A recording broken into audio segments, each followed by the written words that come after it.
Hello विद्यार्थी मित्रों, बधाने जय स्वामीनारायण। હવે આપણે આગળ એક દાખલો લઈએ। આ પહેલા ઉદાહરણ નંબર 1.7 સુધી આપણે જોઈ ગયા છીએ, બરાબર? તો 1.8 ની રકમ બોર્ડ પર લખેલી છે, તો જો એક ઇલેક્ટ્રોન 2 × 10⁴ ન્યૂટન પ્રતિ કુલમના સમાન વિદ્યુત ક્ષેત્રમાં 1.5 જેટલું મુક્ત પતન કરે છે, એટલે કે 1.5 સેન્ટીમીટર જેટલા અંતરનું પતન પામે છે, જે આકૃતિ 1 માં દર્શાવેલ છે। તો જો આકૃતિ 1 એટલે કે A તેમાં E તીવ્રતાનું સમાન વિદ્યુત ક્ષેત્ર છે, ક્ષેત્ર રેખા એકથી સમાંતર અને સમાંતર, અને વિદ્યુત ક્ષેત્ર છે એ ઉર્ધ્વ દિશામાં છે। વિદ્યુત ક્ષેત્ર હંમેશા ધન વિદ્યુતમાંથી ઋણ વિદ્યુત તરફની દિશામાં હોય, તો ધન થી ઋણ તરફ વિદ્યુત ક્ષેત્ર। એમાં એક ઇલેક્ટ્રોન 1.5 સેન્ટીમીટર જેટલું મુક્ત પતન પામે છે, એટલે કે 1.5 સેન્ટીમીટર જેટલું અધો દિશામાં અંતર કાપે છે, બરાબર? હવે પછી આ વિદ્યુત ક્ષેત્રની તીવ્રતા છે એનું મૂલ્ય એટલું રાખી એની દિશા બદલી દેવામાં આવે। આ વિદ્યુત ક્ષેત્ર પહેલા આપણે ઉર્ધ્વ દિશામાં આવ્યું, હવે આકૃતિ B માં આ વિદ્યુત ક્ષેત્ર અધો દિશામાં આવે છે, એટલે કે દિશા ઉલટાઈ દેવામાં આવે છે। હવે ઇલેક્ટ્રોન છે કે એક પ્રોટોન પણ આટલું જ મુક્ત પતન અંતર કાપે છે, એટલે કે મુક્ત પતન પામે છે। તો બંનેને આ સમાન વિદ્યુત ક્ષેત્રમાં આ સમાન વિદ્યુત ભાગને એક સરખો અંતર કાપવા માટે, એટલે એક સરખો મુક્ત પતન પામવા માટે કેટલો સમય લાગે એ સમયની આપણે ગણતરી કરવાની છે। અને ત્યાર પછી આ મુક્ત પતન માટે ગુરુત્વાકર્ષણ ક્ષેત્ર સાથેની સરખામણી કરવાની છે, બરાબર? તો ચલો પહેલા આપણને રકમમાં જે બધું આપેલું છે એ બધું આપણે લખી દઈએ। તો જો ઇલેક્ટ્રોન દર આપેલું છે 9.1 ને 10⁻31,000 કિલોગ્રામ, પ્રોટોન દર આપેલું છે 1.67 ને 10⁻27,000 કિલોગ્રામ, ઇલેક્ટ્રોનનો વિદ્યુત આપેલો છે 1.4 ને 10⁻19 કુલમ, વિદ્યુત ક્ષેત્રની તીવ્રતા આપેલી છે 2 × 10⁴ ન્યૂટન પ્રતિ કુલમ, અને મુક્ત પતન એટલે કે અધોદિશામાં કાપેલું અંતર d અથવા આપણે h વડે દર્શાવીએ 1.5 સેન્ટીમીટર છે, મીટરમાં એટલે 10⁻2 મીટર છે, બરાબર? તો હવે પહેલા ઇલેક્ટ્રોન હોય કે પ્રોટોન હોય એ વિદ્યુતભાર ધરાવે છે, બેના વિદ્યુતભારના મૂલ્યો સમાન છે, એટલે આપણે કહી શકીએ કે વિદ્યુત ક્ષેત્રમાં વિદ્યુતભાર એનું મૂલ્ય એટલે આપણે ઇલેક્ટ્રોન કે પ્રોટોન, બરાબર? તો સમાન વિદ્યુત ક્ષેત્રમાં અથવા વિદ્યુત ક્ષેત્રમાં વિદ્યુતભાર ઉપર લાગતું બળ, આ વિદ્યુતભાર તરીકે E લઈએ તો આપણે ખબર છે વિદ્યુતભાર ઉપર લાગતું બળ વિદ્યુત ક્ષેત્રનું F = QE, Q ની જગ્યાએ E લખાય, એટલે F = છોટા મોટા E। હવે આપણે ન્યૂટનની ગતિના બીજા નિયમ પ્રમાણે F = ma, તો F ની જગ્યાએ F = ma લખી શકે। તો જ્યાં લખી બોર્ડ પર, તો વિદ્યુત ક્ષેત્રમાં ઇલેક્ટ્રોન પર લાગતું બળ F = E, F ની જગ્યાએ ma લખી શકે। એના પછી પ્રવેગના સૂત્ર કરતા બનાવીએ તો એમ આવશે ભાગાકાર, સમીકરણ નંબર 1 કરીએ। હવે આ મુક્ત પતન એટલે અચળ પ્રવેગી ગતિ કહેવાય, તો અચળ પ્રવેગી ગતિના સૂત્રનો આપણે ઉપયોગ કરીએ અંતરને સમય સાથે સંબંધ હોય એવા, તો d = v0t + 1/3 at²। એમાં મુક્ત પતન માટે પ્રારંભિક વેગ v0 = 0 હોય, બરાબર? at નો ઉપયોગ કરી અને આપણે સમય t ને આપણે સૂત્ર કરતા બનાવીએ તો જો આ લખેલું છે પ્રવેગી ગતિ માટે b = v0t + 1/3 at², માં v0 = 0 મૂકીએ એટલે પદ શૂન્ય થઈ જશે, અને d ની જગ્યાએ h લખીએ તો આ પદ મળે। આમાં t² ને આપણે સૂત્ર કરતા બનાવીએ એટલે બે ગુણાકારમાં જશે, તો આપણને શું મળશે? a = 2h/a, બરાબર? તો પછી વર્ગ કરી નાખીએ એટલે વર્ગમૂળમાં લખાય 2h/a, બરાબર? પણ a એટલે પ્રવેગ, સમીકરણ 1 પરથી આપણે મૂકીએ કે છોટા મોટા a/m, તો ઉપર 2h એમના એમ એની જગ્યાએ કિંમત મૂકીએ તો e છેદમાં m છેદનો છેદ ઉપર જશે। હવે આ સમીકરણ પરથી હવે જ્યારે વિદ્યુત ક્ષેત્રમાં ઇલેક્ટ્રોન ગતિ કરતો હોય ત્યારે એને h જેટલું અંતર કાપવા માટે લાગતો સમય એને આપણે t વડે દર્શાવીએ, કારણ કે t તો ચલો 2h e એટલે કેપિટલ ઇલેક્ટ્રોન અને પ્રોટોન બંને માટે સમાન છે, માત્ર દળ બદલું છે। ઇલેક્ટ્રોન માટે હોય ત્યારે me, પ્રોટોન માટે હોય ત્યારે me લખાય। તો ઇલેક્ટ્રોનને મુક્ત પતન માટે લાગતો સમય h જેટલું, તો t = 2h me/ છોટા મોટા e, અને પ્રોટોન માટે લખીએ તો me ની જગ્યાએ mp લખાય, બરાબર? હવે આ સમીકરણમાં બધી કિંમતો આપણને આપેલી છે કે બધી કિંમત આપણે મૂકી દઈએ તો જો આ 2 h એટલે 1.5 સેન્ટીમીટર એટલે મીટરમાં એટલે -2, m એટલે ઇલેક્ટ્રોન દળ આપેલું છે 9.1 ગુણ્યા 10 ની માઈનસ 31 ઘાત એના છેદમાં સ્મોલ e એટલે ઇલેક્ટ્રોનના વિદ્યુતભારનું મૂલ્ય 1.6 ગુણ્યા 10 ની માઈનસ 19 અને e એટલે વિદ્યુત ક્ષેત્ર સમાન તીવ્રતાનું એ પણ આપણને આપેલું છે 2 ગુણ્યા 10 ની માઈનસ 2 ગુણ્યા 10 ની 4 હવે બે કેન્સલ થશે અને સાદુરૂપ આપશો તમે એટલે આપણને મળશે 2.9 ગુણ્યા 10 ની માઈનસ 9 ઘાત સેકન્ડ અને તમે આમ પણ કહી શકો 2.9 નેનો સેકન્ડ લખવું તો લખી દે બરાબર ચલો હવે એ રીતે પ્રોટોન માસ એની કિંમત આપણે મૂકીએ તો 2 h એટલે 1.5 ગુણ્યા 10 ની માઈનસ 2 m એટલે 1.6 નાખો અથવા 67 1.67 ગુણ્યા 10 ની સરળ પ્રોટોનનું દળ 10 ની માઈનસ 27 એના છેદમાં e એટલે ઇલેક્ટ્રોન વિદ્યુતભાર 1.6 ગુણ્યા 10 ની માઈનસ 19 અને e એટલે વિદ્યુત ક્ષેત્ર 2 ગુણ્યા 10 ની 4 એનું તમે સરળ રૂપ આપશો આપણને મળશે 1.3 ગુણ્યા 10 ની માઈનસ 7 અને તમે આમ પણ લખી શકો 0.13 ગુણ્યા 10 ની માઈનસ 6 એટલે કે 0.13 માઇક્રો સેકન્ડ બરાબર આ નેનો સેકન્ડ છે નેનો સેકન્ડ એટલે કે 10 ની માઈનસ 9 છે આ 10 ની માઈનસ 6 છે તો આના પરથી કહી શકીએ સમાન વિદ્યુત ક્ષેત્રમાં સમાન વિદ્યુતભાર ધરાવતા બંને કણને એક સમાન અંતર કાપવા માટે બરાબર ભારે જે કણ છે પ્રોટોન તેમને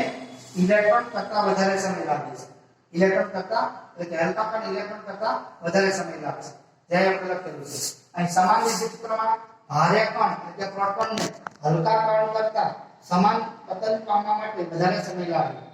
બરાબર પાછું હવે આપણે આ મુક્ત પતન છે એટલે ગુરુત્વાકર્ષણ ક્ષેત્રમાં પતન સાથેની સરખામણી કરવી છે એનો તફાવત મેળવવો છે તો આ હકીકત આપણને એવું દર્શાવે છે આમ તો મુક્ત પતનમાં શું હોય પદાર્થનો જે લાગતો જે સમય છે એ સમય એ પદાર્થના દળ ઉપર આધારિત નથી જ્યારે અહીંયા આગળ વિદ્યુત ક્ષેત્રમાં આ જે સમય આપણને મળ્યો એ દળ ઉપર આધારિત મળ્યો આ બે વચ્ચેનો મુખ્ય તફાવત છે તો હવે આપણે વિદ્યુત ક્ષેત્રમાં પ્રોટોન ઇલેક્ટ્રોનના પ્રવેગ વિશે જોઈએ તો પ્રોટોનના પ્રવેગનું મૂલ્ય આપણે મેળવવું છે તો પહેલા વિદ્યુત ક્ષેત્રમાં પ્રોટોનનો પ્રવેગ સમીકરણ 1 ઉપરથી જો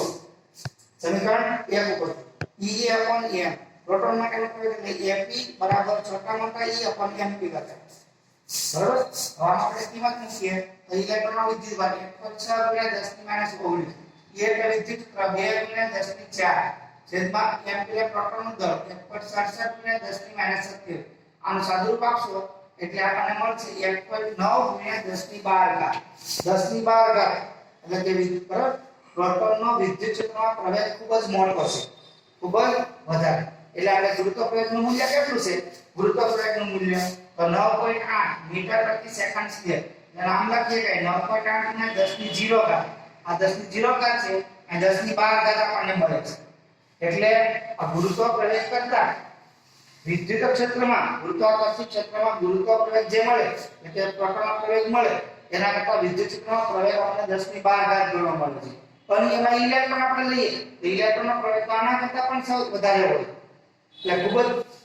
વધારે આપણને મળે તો આના પરથી આપણે કહી શકીએ વિદ્યુત ક્ષેત્રમાં જ્યારે વિદ્યુતભાર ગતિ કરતા હોય ત્યારે ગુરુત્વાકર્ષણ બળની અસર આપણે ન ગણીએ તો ચાલે અથવા એની અસર નહિવત થતી હોય છે બરાબર જેમ આપણે લખીશું પ્રોટોનના પ્રવેગનું મૂલ્ય ગુરુત્વ પ્રવેગ g ના મૂલ્ય કરતા ઘણું વધારે છે જ્યારે ઇલેક્ટ્રોનના પ્રવેગ આના કરતા પણ વધારે બને આમ ઇલેક્ટ્રોન અને પ્રોટોનના મુક્ત પતન પર ગુરુત્વાકર્ષણ બળની અસરને આપણે અવગણી શકીએ બરાબર હવે સ્વાધ્યાયનો પહેલો દાખલો છે એક 2 ગુણ્યા 10 ની માઈનસ 7 ઘાત કુલમ જેટલો વિદ્યુતભાર ધરાવતો એક નાનો ગોળો છે એના વડે બીજો એક 3 ગુણ્યા 10 ની માઈનસ 7 કુલમ જેટલો બીજો એક વિદ્યુતભાર છે આ બંને વિદ્યુતભારો એકબીજાથી 30 સેન્ટીમીટર અંતરે રહેલા હોય ત્યારે તેમની વચ્ચે ઉદ્ભવતું વિદ્યુત બળની ગણતરી કરો તો પહેલો વિદ્યુતભાર છે આપણે Q1 કહીએ બીજા વિદ્યુતભારને Q2 કહીએ અને બે વિદ્યુતભાર વચ્ચેનું અંતર છે એને આપણે R વડે દર્શાવીએ તો આ લખ્યું છે બરાબર હવે અહીંયા Q1 બરાબર 2 ગુણ્યા 10 ની માઈનસ 7 કુલમ Q2 બરાબર 3 ગુણ્યા 10 ની માઈનસ 7 કુલમ અને આ બંને વિદ્યુતભાર વચ્ચેનું અંતર 30 સેન્ટીમીટર છે એટલે આપણે મીટરમાં ફેરવીએ તો 30 ગુણ્યા 10 ની માઈનસ 2 મીટર કહેવાય આ બે વિદ્યુતભાર સજાતીય છે તો તેમની વચ્ચે અપાકર્ષી બળ લાગશે બરાબર તો આ બે વિદ્યુતભાર વચ્ચે ઉદ્ભવતા વિદ્યુત બળ માટે કયો નિયમ જોઈ ગયા કુલમ્બનો નિયમ તો કુલમ્બના નિયમ પ્રમાણે આ બે વિદ્યુતભાર વચ્ચે ઉદ્ભવતું વિદ્યુત બળ F બરાબર K Q1 Q2 R2 આમાં કિંમત મૂકી દઈએ આપણે K એટલે આપણને ખબર છે 9 × 10 ની 9 ઘાત Q1 એટલે પહેલો વિદ્યુતભાર 2 × 10 ની -7 Q2 એટલે બીજો વિદ્યુતભાર 3 × 10 ની -7 એના છેદમાં અંતરનો વર્ગ 30 નો વર્ગ કરશો એટલે 900 થશે બરાબર 900 × 10 ની -3 આનો તમે સરળ રૂપ આપશો સરળ રૂપ એટલે આપણને મળશે 6 × 10 ની -3 ઘાત ન્યૂટન આટલું બળ મળશે બરાબર હવે આ બળ છે અને સજાતીય વિદ્યુત બળ હોવાથી અપાકર્ષી બળ કહે બરાબર પેલો વિદ્યુત બળ બીજા વિદ્યુત બળને અપાકર્ષે હવે એવી જ રીતે સ્વાધ્યાય બીજો દાખલો જુઓ 0.4 માઇક્રોકુલમ ધરાવતો એક વિદ્યુતભાર ગોળો નાનો ગોળો બરાબર ગોળા પર -0.8 કુલમ વિદ્યુતભાર ધરાવતા નાના ગોળા વડે લાગતું વિદ્યુત બળ 0.2 ન્યૂટન છે એટલે આ પહેલો વિદ્યુતભાર છે પહેલા ગોળા પરનો બીજો વિદ્યુતભાર છે બીજા ગોળા પરનો એવું કહેવાય તો 0.4 માઇક્રોકુલમ ધરાવતા નાના ગોળા પર એટલે કે પહેલા ગોળા ઉપર આ બીજા ગોળા વડે લાગતું બળ આપણને આપેલું છે બરાબર ચલો પહેલા ગોળા પરના વિદ્યુતભાર આપણે Q1 કહીએ તો 0.4 માઇક્રોકુલમ તો 4 × 10 ની -5 કુલમ કહેવાય બીજા ગોળા પરનો વિદ્યુતભાર છે 0.8 માઇક્રોકુલમ માઈનસ બરાબર તો -8 × 10 ની -5 કુલમ કહેવાય તો પહેલા ગોળા વડે બીજા ગોળા પર લાગતું બળ આપણને આપ્યું છે 0.2 ન્યૂટન તો આપણે હવે બીજા ગોળા વડે બરાબર તો બે વિદ્યુતભાર બે ગોળા છે એની વચ્ચેનું અંતર આપણે શોધીશું પહેલા અંતર પછી આ પહેલા ગોળા ઉપર બીજા ગોળા વડે બળ લાગ્યું એવી રીતે બીજો ગોળો એટલે કે 0.8 માઇક્રોકુલમ વિદ્યુતભાર ઉપર 0.4 માઇક્રોકુલમ વિદ્યુતભાર વડે લાગતું બળની ગણતરી કરવાની છે એટલે આપણે F21 વડે દર્શાવીએ ના પહેલા વિદ્યુતભાર પર બીજા વિદ્યુતભાર વડે લાગતું બળ જે આપણને આપેલું હતું માત્ર અંતર શોધવાનું હતું હવે એના કરતા ઉલટું હવે બીજા વિદ્યુતભાર ઉપર આ પહેલા વિદ્યુતભાર વડે લાગતું બળ શોધવાનું અંતર કોઈ નહીં છે બરાબર કે આપણે શોધો તો ચલો હવે આપણે જાણીએ છીએ ન્યૂટનના ગતિના નિયમ પ્રમાણે હવે પહેલા વિદ્યુતભાર ઉપર બીજા વિદ્યુતભાર વડે લાગતા બળનું મૂલ્ય તો F12 K Q1 Q2 R2 આના પરથી આપણે R ને સૂત્ર કરતા બનાવીએ તો આપણને મળશે K Q1 Q2 F12 આમાં કિંમત મૂકીને આપણે સાદું રૂપ આપીએ કિંમત મૂકીને તો ચલો K એટલે 9 × 10 ની 9 Q1 એટલે આપણને આપશે 4 × 10 ની -5 એવી જ રીતે બરાબર આપણે બળનું મૂલ્ય લઈએ છીએ એટલે ઋણ નિશાની ધ્યાનમાં લેવાની જરૂર નથી 8 × 10 ની -5 હવે એના છેદમાં આપણે બળનું મૂલ્ય આપણને આપ્યું છે 2.2 એટલે 2 × 10 ની -1 કહેવાય આને આપણે આમ છેદ કાઢીએ કે 2 બરાબર 8 દુ 16 16 9 144 બરાબર ગુણ્યા 10 ની આ 5 ને 5 10 થશે અને આ ઉપર જશે એટલે 10 થશે બરાબર એટલે ઘાત નીકળી જશે તો આ 144 આપણને મળ્યો તો R² તો આના પરથી આપણને મળશે R² આમાંથી વર્ગ લઈએ R બરાબર 12 મીટર બરાબર એક સ્ટોપ કરી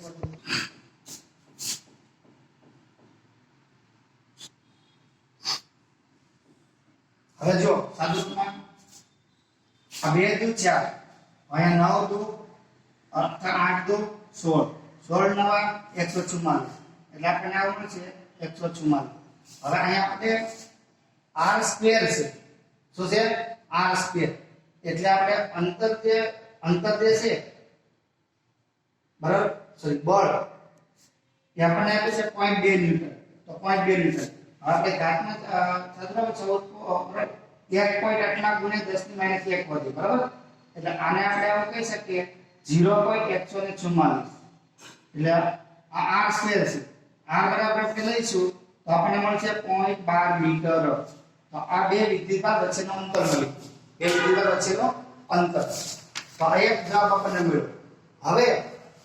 બીજા ગોળા પરના વિદ્યુતભાર વડે એટલે 0.8 માઇક્રોકુલમના વિદ્યુતભાર વડે 0.4 માઇક્રોકુલમના વિદ્યુતભાર વડે નાના ગોળા પર લાગતું બળ. હવે આપણે આગળ ભણી ગયા છીએ કુલમના નિયમમાં બે વિદ્યુતભારો વચ્ચે લાગતા જે બળો હોય ક્રિયાગત બળો એ સમાન મૂલ્યના હોય અને પરસ્પર વિરુદ્ધ દિશામાં હોય. પરસ્પર વિરુદ્ધ દિશામાં, બરાબર? તો આ F12 એટલે કે પહેલા ગોળા પર જેટલું બળ લાગે